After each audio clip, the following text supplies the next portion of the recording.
The room was too quiet. That kind of quiet you get after a car crash or a slap, where everyone freezes, holding their breath, pretending not to stare. The lawyer cleared his throat. According to the last will and testament of Mr. Gerald Whitman, all assets, his estate, the family home, and remaining financial holdings shall be left to Miss Lucinda Whitman. Across the polished oak table, my sister gasped, one hand flying to her mouth in the way she always did when she wanted attention. "Oh, my God," Lucinda whispered, then smiled as if someone had just handed her a tiara. "He really did it. He left it all to me." My mouth had gone dry. I glanced down at the list in front of me. Nothing. No mention. No item. Not even Dad's worn leather journal he kept on the nightstand. I had taken care of that man every day for the last 6 years. Bathed him, read to him, cooked for him, sat beside him as he forgot what year it was, held his hand when he couldn't speak. But on paper, I didn't exist. Lucinda turned her head slowly toward me, the corner of her red, lipsticked mouth curling. "Guess Dad knew who the real daughter was." The lawyer said something else. Legalese, procedural phrases, but it faded to static. All I could hear was the whooshing of my own pulse in my ears.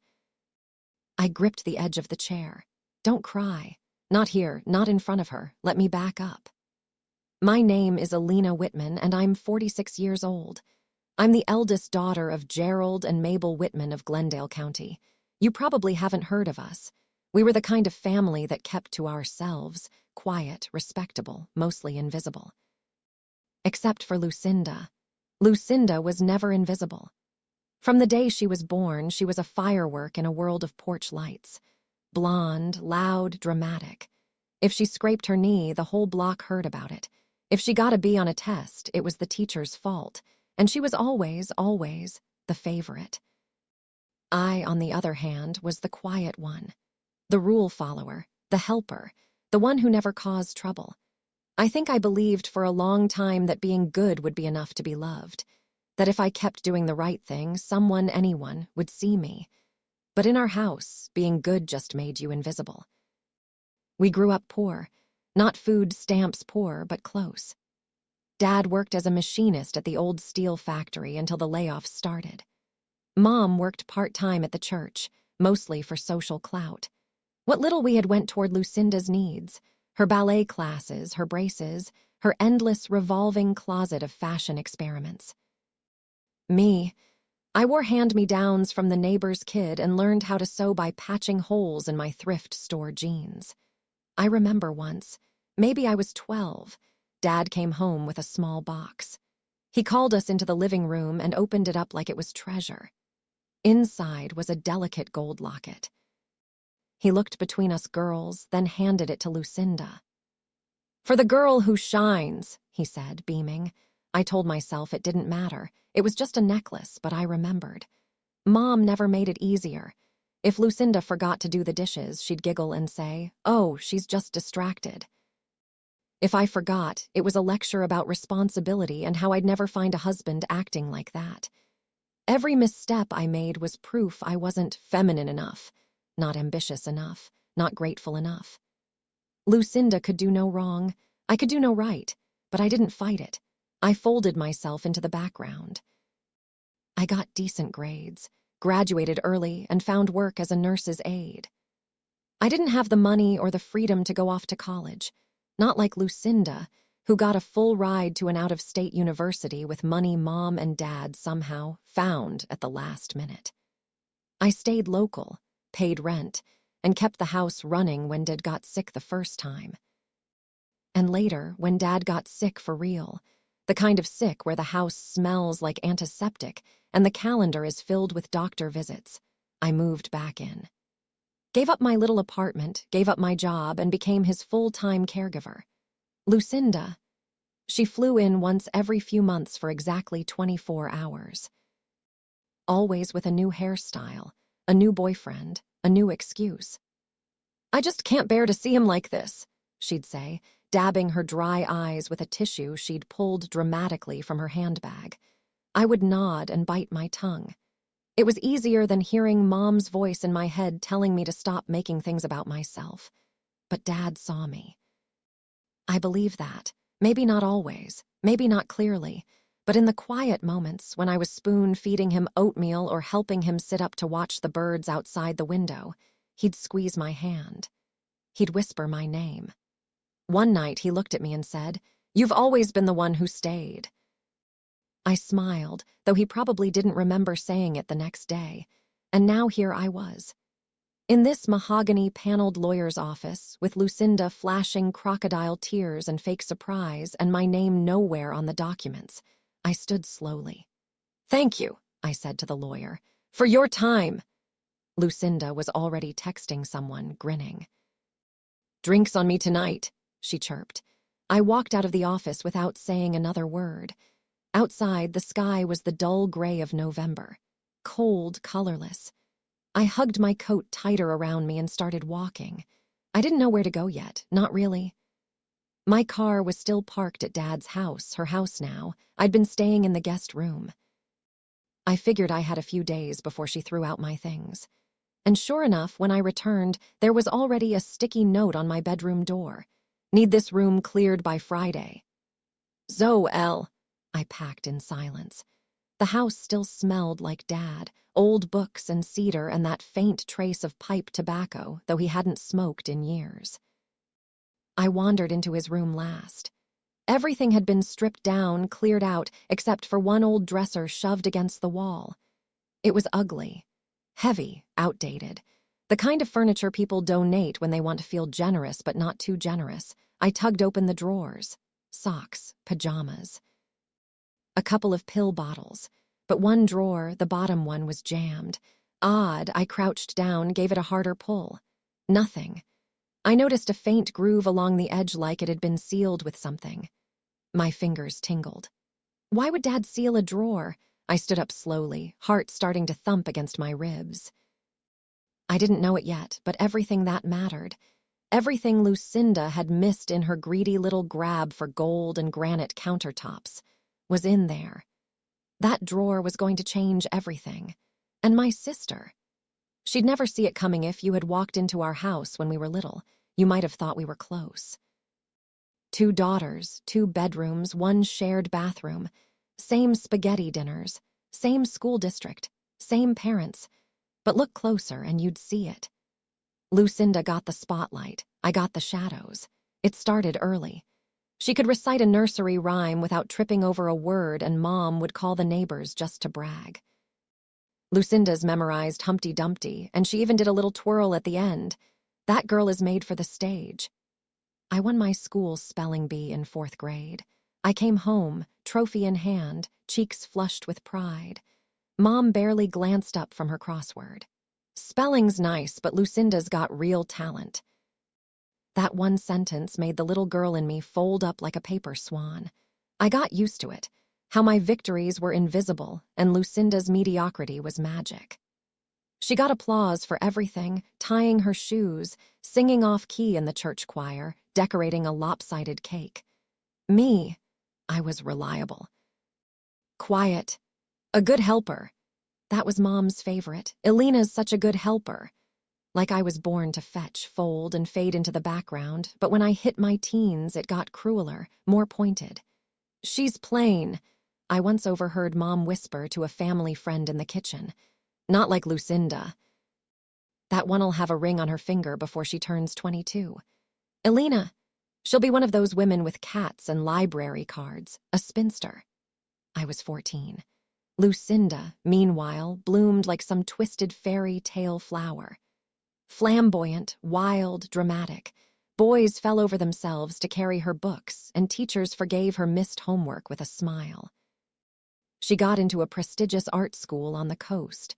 Mom and Dad scraped together savings, cashed in Dad's retirement early, even took out a second mortgage.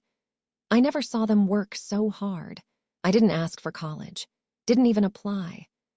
I took a job at the Glendale Library and told myself stories were enough. That being near books was a kind of escape. Lucinda came home for Christmas wearing silk scarves and pretending to hate the small town that raised her. Ugh, this place smells like mildew and regret, she said one night, wrinkling her nose.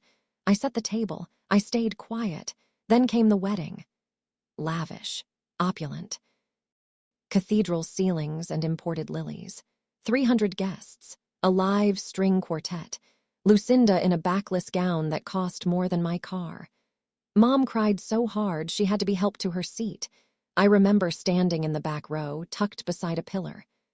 Dad looked at me during the vows and whispered, "You okay?" I smiled. Lied. Of course. She divorced the guy 2 years later, but the photos stayed up on the mantle like holy relics. Meanwhile, I worked my shifts at the library and visited Dad after his stroke started. By then, Mom was always too tired, and Lucinda was always too busy. Dad's health declined slow, like a dimmer switch turning the lights down.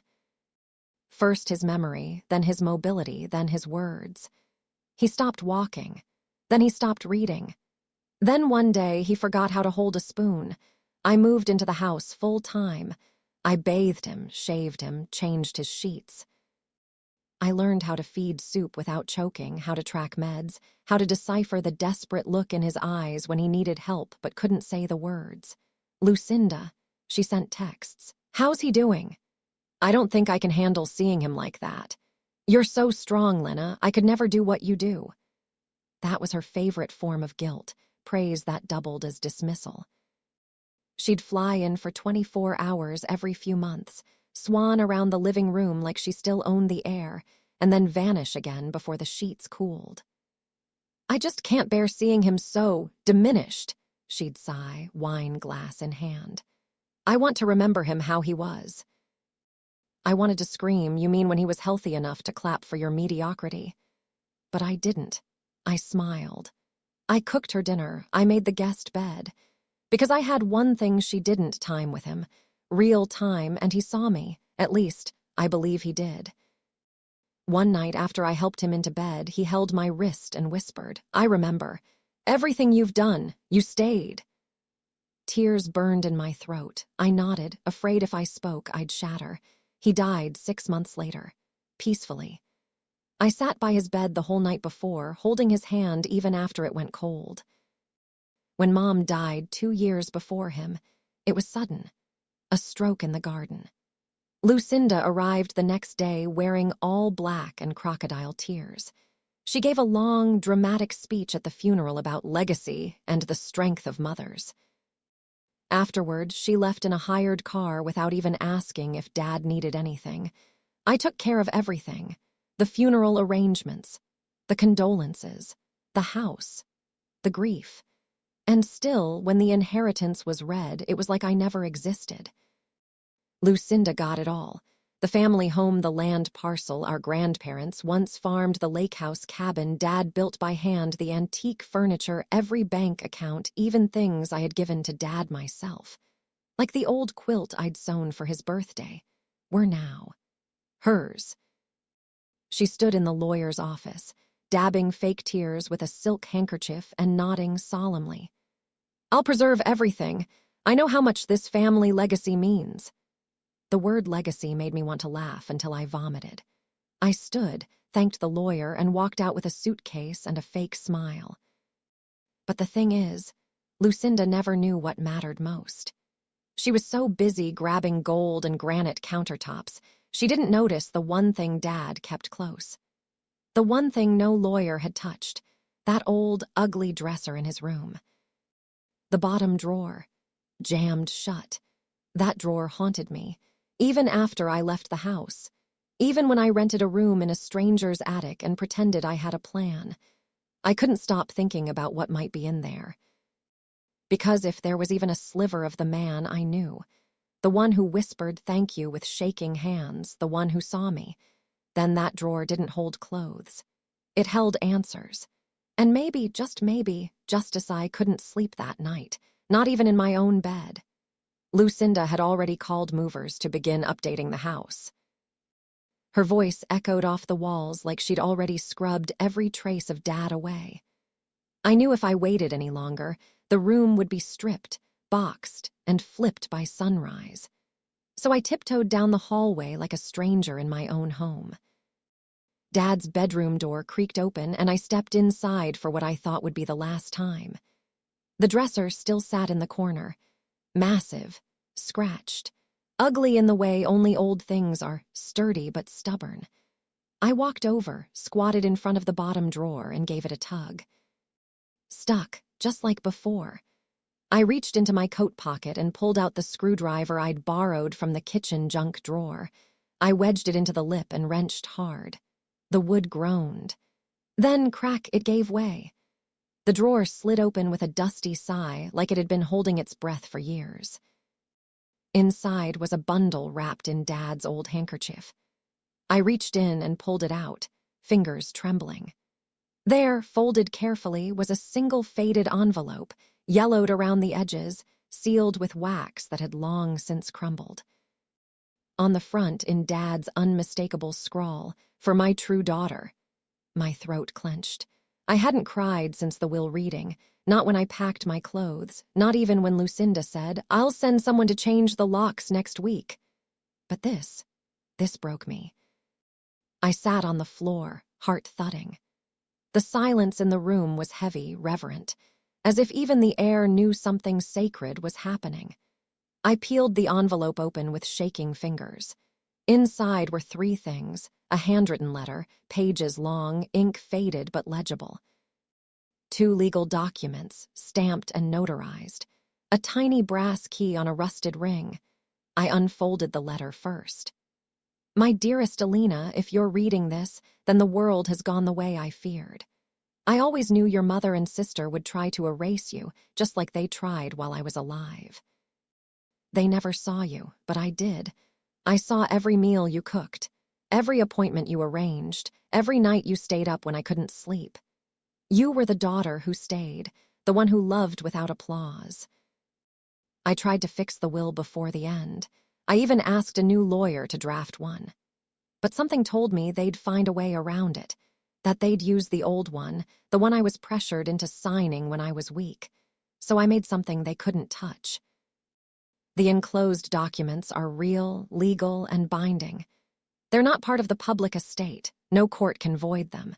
No Lucinda can take them from you. One is the deed to a property I bought in secret.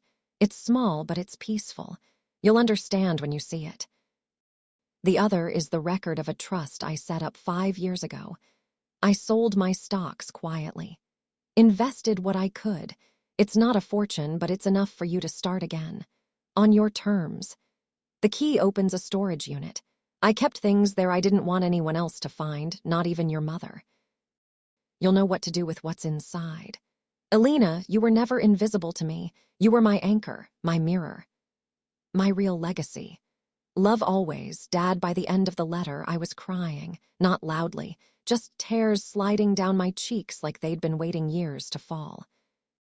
I wiped my eyes and picked up the documents. The first was stamped with a blue notary seal. Gerald Whitman Revocable Trust, beneficiary, Elena Whitman. Created 5 years ago. Listed assets, bonds, mutual funds, private stock holdings. Total approximate value $312,000. I blinked. Reread. My stomach fluttered, but not from greed, just the quiet shock of finally being seen. The second document was older, a property deed. A 10-acre plot of land in Willow Creek County. An old parcel. Rural. Off-grid. In my name. I let the paper rest on my lap and stared at the little brass key in my palm. Dad had never mentioned a storage unit. I had no idea what I'd find, but he trusted me to open it, trusted me to carry something forward. That thought alone was heavier than anything Lucinda could have inherited. I stood slowly, gathered the bundle, and tucked it into my coat. There was no part of me that wanted to barge into Lucinda's room and throw the papers in her face. No urge to scream, "You didn't win." Because I realized in that moment, this wasn't a competition. It never had been. She'd inherited a house, a title, a performance, but I'd been given something else. Truth, trust, legacy, and freedom. I looked around Dad's room one last time, the worn chair by the window. The framed photo of him fishing at the lake, the faint scent of peppermint and wood polish. "Thank you," I whispered. Then I turned and walked out, not just from the room. From the role I'd been cast in since birth, the helper, the ghost, the afterthought. Let Lucinda have the mansion. Let her pose in the foyer with her champagne glass and her fake sobs. I'd take the drawer, because what Dad left me wasn't wealth. It was love, undeniable, irreversible proof that I mattered. And that was more than enough. "You should be grateful," Lucinda said, sipping from a crystal flute like we were still in high school and she was lecturing me over brunch at some country club. "You lived here rent-free for how many years?" I stood in the foyer, box of my last things in hand. Her heels clicked against the hardwood as she walked past me, already rehearsing for her new role, lady of the estate. "I need the guest room cleared by Thursday," she added, not even glancing at me. "The decorators are coming Friday." I didn't answer. Just gave a small nod and stepped outside. She followed. "And by the way," she said, her voice turning saccharine, "that old fishing car Dad kept in the garage, the blue one, I'm gonna need the keys." My jaw clenched. "It doesn't even run," she shrugged. "Still his, still mine now. You drove it around more than anyone, so I thought I'd let you do the honors and drop it off for repairs." Her smile was sharp and sweet. Candy-coated cruelty. I said nothing, just handed her the keys and walked down the driveway. She didn't know that tucked in the bottom of my purse was a folded letter from Dad, a deed, a trust document, and a brass key that had already started to change everything. 2 nights later, she threw a party. It wasn't a memorial or a quiet family dinner. It was a full-blown reveal, complete with catered hors d'oeuvres, a jazz trio, and posted photos on her social media under the caption, "Celebrating new beginnings in Dad's beautiful home." He always said I was the heart of the family. I scrolled through them while sitting in my car, parked across town. In every picture, she posed in front of something she hadn't earned: the grandfather clock, Dad's armchair, the mantle where his war medals once rested. I didn't cry. I didn't rage. I just started the car and drove toward the small facility where Dad's storage unit sat nestled between a locksmith and a shuttered laundromat. The brass key turned with a satisfying click. The unit smelled like dust and oil. A single pull-string bulb illuminated the space, small, no bigger than a walk-in closet, but packed with boxes, crates, and an old trunk shoved against the back wall. I opened the first box. Inside, journals. Dozens. Labeled by year. Next box, photographs, hundreds, some framed, some loose. Most were of us, Lucinda as a baby, me holding her hand. Birthday parties, fishing trips, quiet afternoons with Dad in his work shed. And then the letters he'd written but never sent, some to me, "I'm proud of you, I see everything you do." Some to Lucinda, "Please visit, she needs you too." Tears welled up, but I blinked them back. In the back, the old trunk. Padlocked. The brass key turned easily. Inside, stacks of neatly wrapped $100 bills, bundled in faded bank bands, $75,000 total. Dad's gold pocket watch, the one I hadn't seen since I was a kid. A handwritten note, folded with the same care he used for everything he treasured. "Not all treasures are meant for show. You saw me. You loved me. This is yours." I pressed the note to my chest and sat in silence, surrounded by everything he had wanted to protect from them. From her, Dad hadn't left me nothing. He'd left me everything that mattered. He just didn't put it where vultures could reach. The next day, I visited the bank. The trust fund documents had included information about a safe deposit box. The clerk led me to a small private room and left me alone. Inside the steel box was a neatly organized folder containing stock certificates, carefully kept, now matured, some with Dad's annotations. Current estimated value, $587,000. I didn't flinch. It wasn't about the money. Not really. It was about confirmation, proof that my love had not gone unnoticed. Proof that I wasn't just the helper, the shadow, the spinster. I was the daughter who mattered. Over the next few days, I smiled more, ate better, walked taller. Lucinda noticed. I ran into her outside a cafe near Main Street. She was in heels, phone pressed to her ear, barking at a contractor about floor tiling.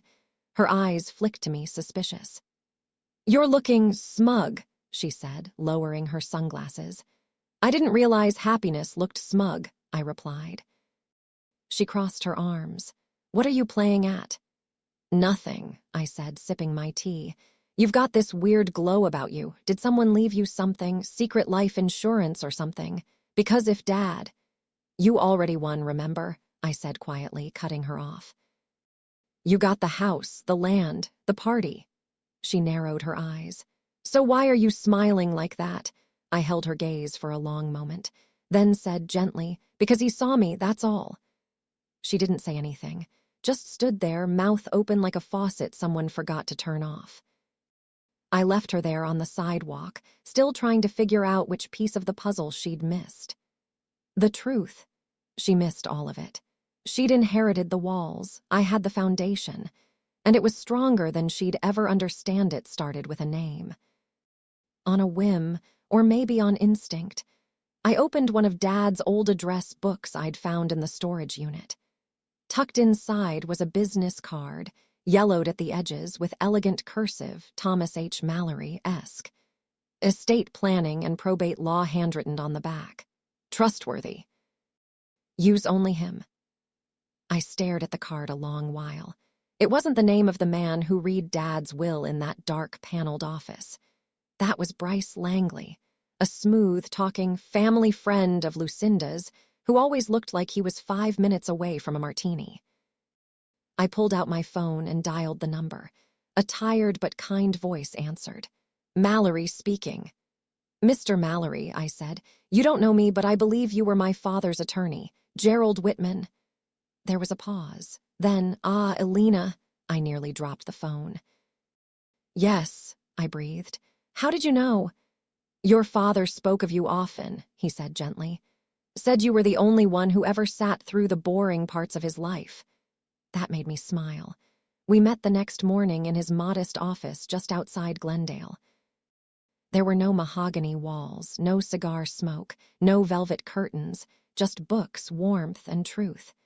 He pulled a folder from his filing cabinet and laid it between us. "Your father updated his will 2 weeks before he passed," he said. "I notarized it myself." He wanted to ensure things were made right. I scanned the pages. The updated will left the family home, rental properties, and primary financial accounts to me.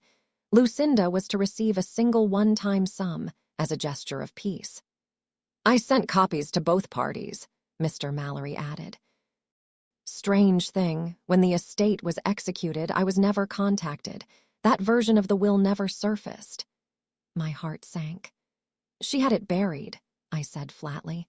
"She used the old version and presented it as the final one, probably with Langley's help." He nodded solemnly.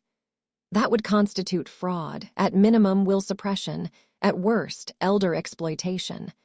I closed the folder slowly. "Mr. Mallory," I said, "do you still practice?" He smiled softly. "For Gerald Whitman's daughter, yes." Using a portion of the trust fund Dad had left me, I retained Thomas Mallory and a junior associate who specialized in estate litigation. We worked quietly, deliberately. No fireworks, no grand announcements. We requested medical records from Dad's final year. His cognition had been stable when the new will was signed, verified by his primary physician. We subpoenaed phone records, emails, and dates of filing. We even tracked down Dad's bank transaction logs, confirming that payments had been made to Langley's firm just weeks before the old will had been filed. A paper trail, clear as day. We built a case: fraudulent will execution, suppression of the true final will, manipulation of a vulnerable elder, and throughout it all I said nothing to Lucinda. I returned her texts politely. I signed over the old car. I accepted her offhanded comments with a smile. "You know," she told me one afternoon while sipping iced tea in Dad's favorite chair. "I might flip the house after all. Too many ghosts here." She never saw how tightly I was gripping my mug. "Oh," she added, flipping her hair. "And the tenants at Dad's duplex. They're late on rent again. I'm starting the eviction process next week. Ugh, poor people are exhausting." She laughed, loud and proud of herself. I only smiled. Let her brag, let her dig her hole. Meanwhile, I started restoring the off-grid property from the second legal document. A 10-acre stretch in Willow Creek where the pines grew tall and the birds sang like they had secrets to tell. It was quiet, remote, wild, but it felt like freedom. I hired a local contractor to check the structure, an old cabin nestled by a stream, crumbling in places, yes, but salvageable. We replaced the roof, rewired the interior, and patched the walls. Piece by piece, I made it mine. There was no chandelier, no granite countertops, no designer lighting fixtures, just space, and silence, and a place to finally exhale. 3 weeks after our investigation concluded, we filed the lawsuit. It was mailed quietly, certified, signature required. Lucinda texted me the moment it landed in her hands. "Lucinda, what is this? You're suing me." "Lucinda, you're going to regret this. Do you even have a lawyer?" "Lucinda, you take me to court. Good luck, loser." That last one made me laugh. I didn't reply. She followed up later with a voicemail, shrieking about betrayal, about how Dad would be rolling in his grave and you're nothing without this family. She never even realized the irony. She was the one who'd betrayed him, and she was about to find out that some ghosts don't stay buried. Court hearings were scheduled, depositions arranged. She tried to delay it, tried to threaten, even posted online about being harassed by jealous relatives. But the truth had already started to take root, and it would only grow from here. The courthouse smelled like old wood and nerves. I arrived early, dressed in black slacks, a gray blouse, and Dad's gold pocket watch tucked into my bag, not for show, just for strength. Lucinda, on the other hand, arrived late, loud, laughing as her heels clacked across the marble floor like gunshots. She wore a cream-colored power suit and sunglasses indoors like she was walking a red carpet. Her lawyer, Bryce Langley, the same man who had read the wrong will, stood beside her, smirking like he'd already won. They didn't see me at first. When Lucinda finally spotted me sitting quietly near the front, she tilted her head and gave me a slow, smug smile. "I hope you brought a good show," she said as she passed. "You're about to be laughed out of court, sweetheart." I didn't answer, because I knew the show was just beginning. The judge entered, a woman in her 60s with sharp eyes and no patience for theatrics. She called us to order, then asked for opening statements. Lucinda's lawyer stood, delivered a long, rehearsed speech about family loyalty, jealous siblings, and how ungrateful beneficiaries often create drama where there is none. Then it was our turn. Thomas Mallory rose slowly, calmly. "Your Honor, we intend to prove that the will submitted for probate was not the most recent, and that Miss Alina Whitman's rightful inheritance was knowingly suppressed by the opposing party." Lucinda rolled her eyes and scoffed loud enough to echo. But when Mallory submitted the real will, the one signed 2 weeks before Dad died, complete with notarization and date-stamped medical clearance, the smirk slid off Langley's face. We followed with footage from the storage unit's security camera, showing me using the original brass key to retrieve Dad's hand-marked documents. Dad's handwriting analyst, who confirmed the letters and the newly discovered will matched his records. Dad's doctor, who testified via video that Gerald Whitman was fully lucid and mentally competent when he signed the new documents. Mallory himself, stating under oath that he personally witnessed the signing, stored the will in duplicate, and had been waiting for the estate to contact him, which never happened. Lucinda squirmed in her seat. Her crossed legs began bouncing. Then the judge looked over her reading glasses and asked one question. "Why was this newer will never submitted to probate?" Langley stammered. It's possible there was confusion. Perhaps Mr. Whitman changed his mind. Thomas Mallory's voice cut clean. Or perhaps the opposing counsel never checked for a newer version. Or didn't want to. Silence. Then Lucinda exploded. "She's lying," she shouted, rising from her chair so fast it scraped the floor. "This is fake. Dad loved me. He said I was his favorite. I was the one everyone came to see." The judge banged her gavel once. "Sit down, Miss Whitman." But Lucinda wasn't done. "She probably forged it, or tricked him. I deserve the house." Her voice cracked on that last word, raw and panicked. I stood slowly. The courtroom turned toward me. I didn't yell. I didn't cry. I just said, "Maybe he did love you more." Pause. "But he trusted me." The ruling came 3 days later. The court declared the newer will valid and enforceable. The previous probate proceedings were voided. The sale of the mansion and all rental properties was halted immediately. Lucinda's financial accounts, tied directly to the estate, were frozen. And Bryce Langley was reported to the Bar Association for misconduct. But the worst part for Lucinda wasn't legal. It was public. The local paper ran a full-page story. Heiress accused of will fraud in high-profile family case. They included her name and her photo. One of the courthouse reporters even caught her shouting, "This is a nightmare. That should have been mine," outside the courtroom doors. By the end of the week, her real estate agent withdrew from listing the mansion. Her decorator dropped her as a client. Her friends, those ones who came for wine and luxury photo shoots, stopped calling. She began selling her designer handbags online to pay legal bills. Everything she'd tried to polish, flaunt, and flash crumbled around her. As for me, I didn't gloat.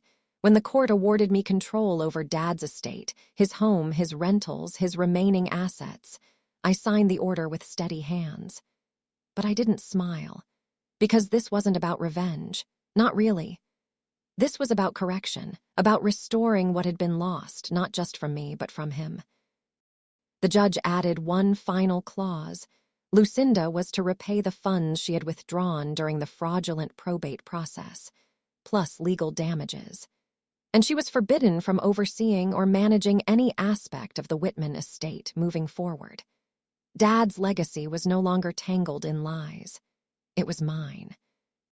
I walked out of the courthouse that day with a thin manila envelope under one arm and sunlight warming my back. No reporters chased me. No cameras flashed. Lucinda was nowhere in sight, and for the first time in my life, I wasn't looking over my shoulder. I didn't need to, because I wasn't hiding anymore. I wasn't the ghost. I wasn't the helper. I wasn't the spinster. I was Alina Whitman, the daughter he trusted. And for the first time, the world knew it too. The first time I stepped onto the land, it felt like stepping into a different world. The trees were tall and old, their branches thick with quiet. Birds sang somewhere above the canopy, and the wind moved through the leaves like a whisper. There was no cell signal, no sirens, no voices bouncing off walls, just air, pine, and the long exhale of something sacred.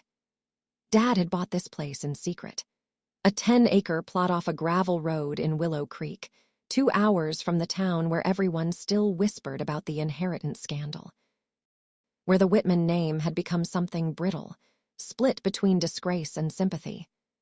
But out here, it was just mine. The cabin sat nestled between 2 low hills, moss creeping along its base, a small porch out front with a broken swing I planned to fix. It needed work. New paint, fresh wiring, insulation, but I had time. And now I had means. Using part of the trust, I hired a small crew from the local area.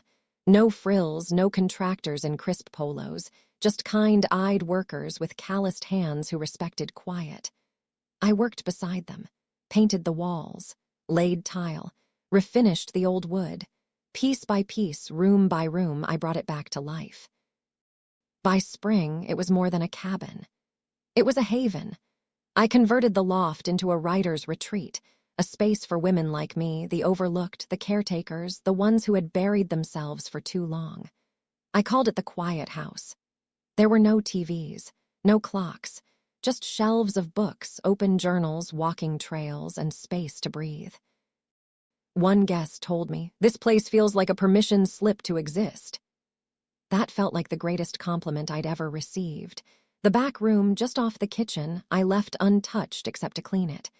I painted the walls soft gray, set up a glass case with Dad's medals from the war, his journals, his letters.